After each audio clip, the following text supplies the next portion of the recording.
Okay, well, now we're going to talk about the past simple.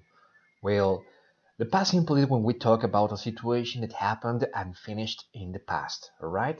So that is the past simple. An example that we can have here is I traveled to Miami last week. Or I can show you another one. For example, he ran in the park this morning. In this example, I have this morning as the time that happened, the action. And in the first one, we have last week. Something started and finished in the past. Okay, guys?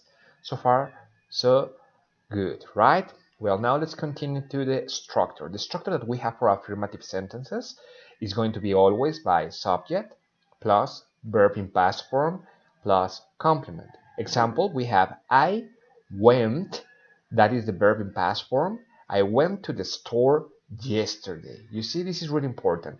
Don't forget to study irregular verbs because these are going to be really essential.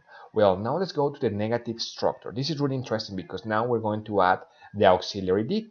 Subject plus did plus verb in simple form. Yes, in simple form. Now it's going to be different plus complement. So I am going to show you how different is going to be this stuff. For example, if I have here this structure, I'm going to add then the did. So I will say, I did not go to the store. So the difference here is that I am using the verb in simple form.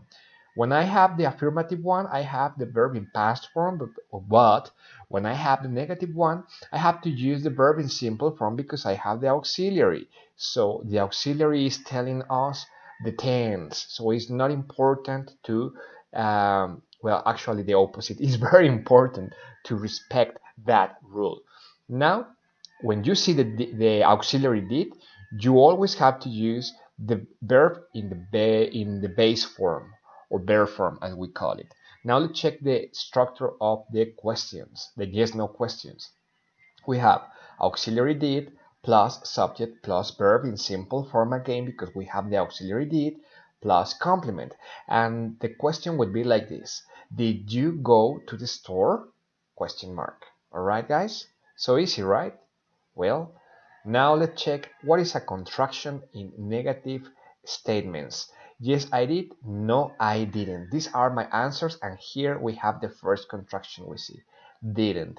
This is a contraction, and we are going to answer negative answers with contractions. We can say yes, I did, because I'm telling the time is the action happening again with the auxiliary, and I'm going to use didn't in my negative answer. So what is a contraction? Well, I want to explain that.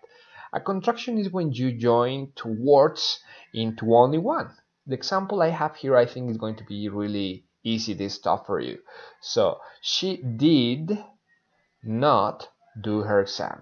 All right, so here what I'm going to do is to make a contraction, and I would say she didn't do the exam. So I had two words, did and not. So I'm going to join them together, and I'm going to say then didn't. All right, so she didn't do her exam last class. Well, now you already understand this topic. Let's check one more example. They didn't finish on time. All right, no acabaron a tiempo o no hicieron su examen la clase pasada. So I'm using here then auxiliary. And let me tell you one thing, it's really important. It's very common. Yeah, it's more like more than anything is very common to use contractions. In the past, people used to say that it's for formality, but no, now is more like very common and popular to use contractions. All right. So now let's work together. We have this statement. She understands the task. Now, what we have to do is to make it into past. So, ready? Well, now let's check it. She understood the task. Really good. Now, what about if I want to make this sentence into negative in past? So I would say, she didn't understand the task. All right. Now, if you see this example here, I have an S. Now I don't have an S. Why? Because I have my auxiliary. If you have an auxiliary, you don't need to use the letter S. First, we are talking in past. Yeah, this is the most important. We are talking in past. Secondly, well, we have the auxiliary here, and then I need to remember to use the verb in simple form. Okay? Now let's make a question with this idea. So it would be, did she understand the task? All right, really easy, right? Well, now let's go with another example. We have a good moment. This is in present. How can I make it into past? Exactly. We had a good moment. And what about if I want to make it into a negative statement? I would say then, we didn't have a good moment. And what about if I want to make a question? Yeah, exactly. Did we have a good time? Well, now it's your turn. Go for it.